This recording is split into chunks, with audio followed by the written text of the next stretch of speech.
Furuta diperkosa lebih dari 400 kali saat ia disekap.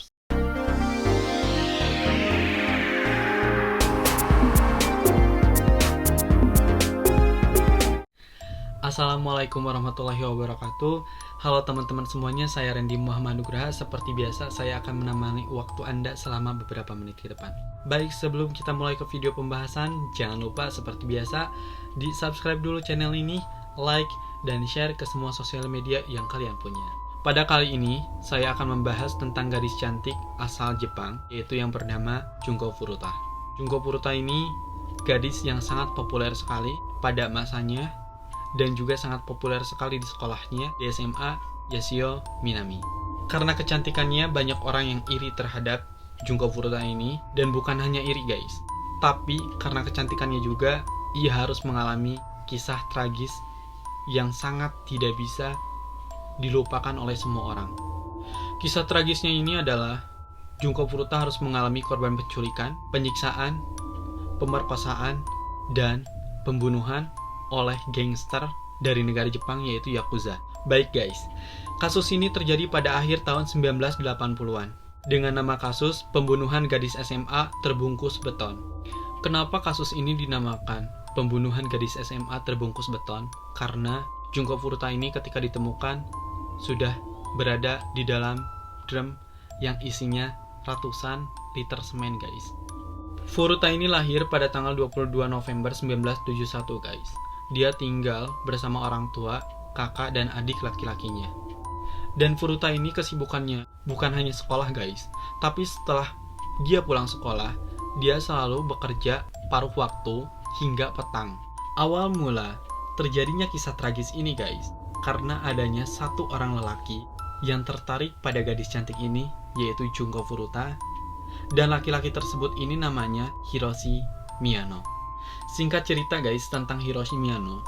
Jadi Hiroshi Miyano ini adalah seorang lelaki yang sudah populer dengan kenakalannya. Karena kenapa? Karena ia mempunyai koneksi dengan gengs yang bernama Yakuza. Dan baru kali ini seorang Hiroshi Miyano menyukai gadis seperti Junko Furuta.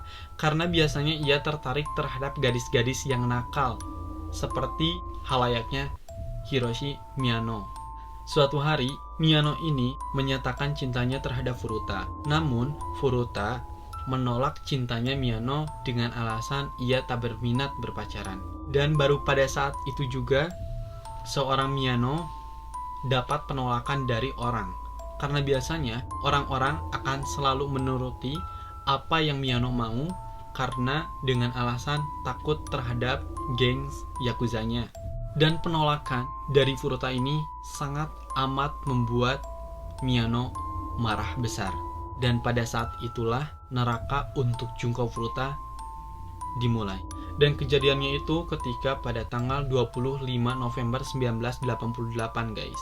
Jadi pada saat itu Furuta sedang pulang dari tempat kerjanya pada pukul 8.30 malam.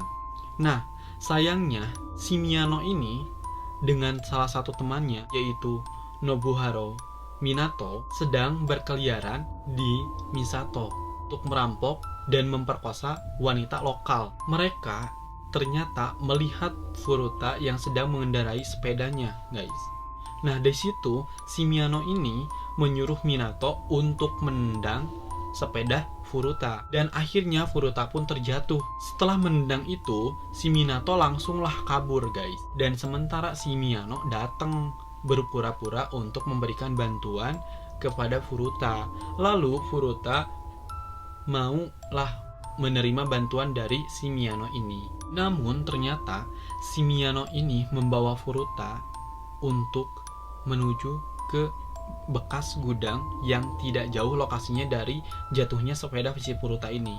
Dan akhirnya si Miyano ini ketika di bekas gudang itu, Miyano memberikan ancaman ke si Furuta dan juga memamerkan kekuasaannya dengan menyangkut pautkan koneksinya bersama Yakuza. Kayak gitu guys. Dan akhirnya di situ si Miyano membawa Furuta ke hotel. Dan pada saat di hotel, si Miyano ini menghubungi dua orang temannya, yaitu dengan nama Jo Ogura dan Yasushi Wanatabe. Dan di situ Minato menyusul lah guys. Lalu si Furuta ini dibawa ke rumahnya si Minato yang ada di distrik Adachi. Dan para lelaki itu guys mengancam Furuta kalau misalkan Furuta kabur, mereka akan membunuh keluarganya karena mereka tahu tempat tinggal rumahnya si Furuta ini. Nah, pada tanggal 27 November guys, akhirnya kedua orang tuanya Furuta ini melaporkanlah ke kepolisian karena Furuta yang tak kunjung pulang. Tapi pada saat itu Furuta menelpon kepada kedua orang tuanya dengan berkata bahwa Furuta ini sedang menginap di rumah temannya agar bertujuan untuk menghentikannya pencarian. Nah, ketika si Furuta ini sampai di rumah Minato, di situ si Furuta ini mengaku bahwa ia adalah pacar dari salah satu lelaki tersebut. Walaupun di situ keluarganya tidak sepenuhnya percaya, tapi keluarga si Minato ini lebih memilih diam. Karena kenapa? Karena keluarganya pun takut dengan Yakuza kenalan dari si Miyano ini. Dan di rumah itulah guys, Furuta selama lebih dari 40 hari mendapatkan penyiksaan yang sangat amat keji oleh para lelaki biadab itu guys. Dan bukan hanya oleh keempat orang lelaki itu saja guys, tapi si Furuta ini disiksa juga oleh para teman-teman dari Yakuzanya si Miyano ini. Dan menurut hasil laporan persidangan, Furuta diperkosa lebih dari 400 kali saat ia disekap lebih dari 40 hari guys. Dan diperkosanya itu secara bergiliran oleh para lelaki biadab itu.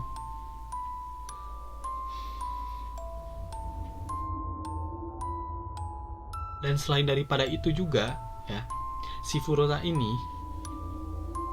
mendapatkan kekerasan fisik yang dimana gadis ini digantung di atas plafon.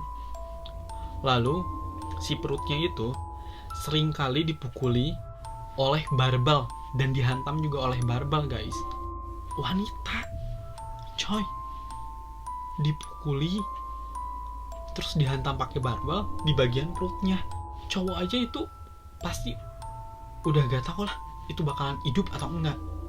Masalahnya ini barbel dihantam ke perut, gimana coba, wanita lagi.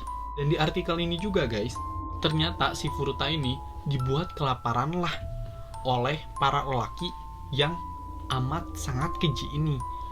Dan Furuta ini disuruh makan kecoa dan meminum urinnya sendiri. Selain daripada itu juga guys, ternyata Furuta juga mengalami beberapa bagian yang dibakar oleh para lelaki biadab ini. Jadi, para lelaki itu nempelin lilin panas ke tubuh-tubuhnya. Lalu, selain daripada oleh lilin juga, atau dengan rokok dan korek api. Selain dari luka bakar itu, ternyata lelaki ini juga memutilasi kulitnya atau menusuk kulitnya dengan jarum jahit.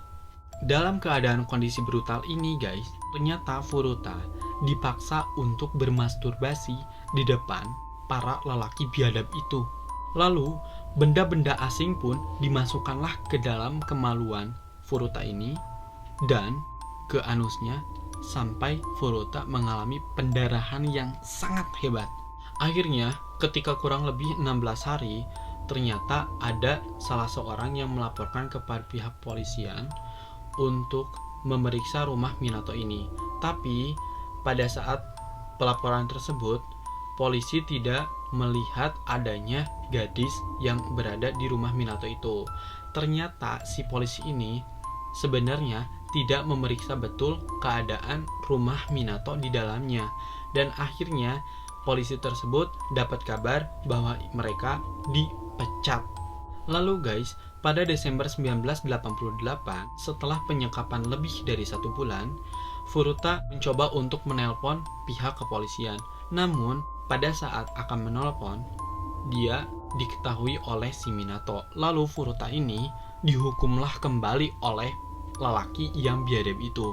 Lalu kaki Furuta ini dibakar dan dimasukilah botol besar ke dalam anusnya hingga Furuta ini kejang-kejang. Ketika pada saat kejang-kejang itu guys, para lelaki biadab ini mengira bahwa itu pura-pura. Dan pada saat itu dibakar lagi lah Furuta ini. Suatu ketika akhirnya Furuta sudah tidak berdaya lagi, dan pada saat itu Furuta bilang kepada para lelaki biadab itu untuk membunuh saja Furuta ini. Namun para lelaki itu tidak mau membunuh Furuta, malah mereka memaksa Furuta untuk tidur di balkon. Padahal pada saat itu sedang musim dingin, guys. Karena kerasnya siksaan, pada akhirnya Furuta mengalami kehilangan kontrol kandung kemih dan ususnya. Lalu Furuta ini disiksa lagi karena sudah mengotori karpetnya, guys. Memasuki Januari, penyiksaan demi penyiksaan membuat kondisi fisik Furuta berubah. Wajahnya membengkak, lalu luka-luka yang ada di sekujur tubuhnya pun mulai membusuk. Dan pada saat itulah bau tidak sedap mulai tercium dari tubuhnya Furuta ini. Dan akhirnya para pelaku ini sudah tidak ada nafsu lagi terhadap Furuta. Dan akhirnya pada saat itu mereka mencari lagi wanita-wanita lokal untuk diperkosa walaupun tidak disekap seperti Furuta ini. Pada tanggal 4 Januari 1989, Furuta akhirnya disiksa lagi. Mereka memukuli Furuta dengan barbel, menendang, dan meninju, dan meletakkan 2 lilin pada kelopak matanya, guys. Lalu mereka pun membakar kembali Furuta. Setelah itu, guys, Furuta diberdirikan oleh mereka. Lalu mereka memukul kakinya dengan tongkat. Pada saat itu juga Furuta langsung jatuh. Pendarahan pada saat itu sangat parah sekali, guys. Sampai-sampai nanah dari luka bakarnya pun itu muncul karena yang sudah terinfeksi itu. Dan akhirnya dari situ si para pelaku ini tidak berhentinya menyiksa Furuta ini. Dan di situ mulailah menuangkan cairan lilin panas ke paha, wajah, lengan, dan juga perutnya. Lalu dibakar lagi lah si Furuta ini. Nah, di situ Furuta ini coba untuk memadamkan api yang ada di tubuhnya. Tetapi lambat laun tubuhnya menjadi tidak responsif lagi, guys. Dan akhirnya 2 jam kemudian Furuta ini meninggal dunia. Karena para pelaku ini takut tertangkap polisi, akhirnya Furuta ini dibungkuslah oleh para lelaki biadab itu untuk dimasukkan ke dalam drum yang dimana diisi juga semen basah agar nantinya mengering dan tertutuplah mayat Furuta ini. Lalu pada pukul 8 malam, guys, mereka membawa drum itu ke daerah Koto yang ada di Tokyo. Dan disitulah drum tersebut dimasukkan ke dalam truk semen. Pada saat akhir Januari 1989, beberapa pelaku tersebut tertangkaplah oleh polisi karena kasus pemerkosaan terhadap gadis lainnya. Namun pada saat tanggal 29 Maret, setelah interogasi lebih lanjut, mereka pun menguap tentang kejahatan mereka terhadap Furuta dan pada saat itu juga menyeret pelaku lainnya. Drum berisi Furuta ini keesokan harinya pada tanggal 30 Maret 1989 akhirnya ditemukanlah. Dan akhirnya pengadilan atas kasus ini pun dimulai dengan mendatangkan seluruh pelaku. Namun, vonis dari pengadilan tersebut untuk para pelaku kejahatan ini ternyata tidak adil, guys. Yang masyarakat tahu tentang kejahatan seperti ini minimal itu di penjara 7 tahun sampai 20 tahun ya. Namun ini benar-benar tidak adil dan tidak sesuai atas apa yang mereka lakukan dengan alasan kenapa mereka masih di bawah umur. Akhirnya Junko Furuta dimakamkanlah pada tanggal 2 April 1989 dengan penuh kesedihan dari keluarga dan juga teman-teman terdekatnya. Mungkin segitu, guys, yang bisa saya bahas perihal kasus Junko Furuta ini. Saya benar-benar gak bisa ngebayangin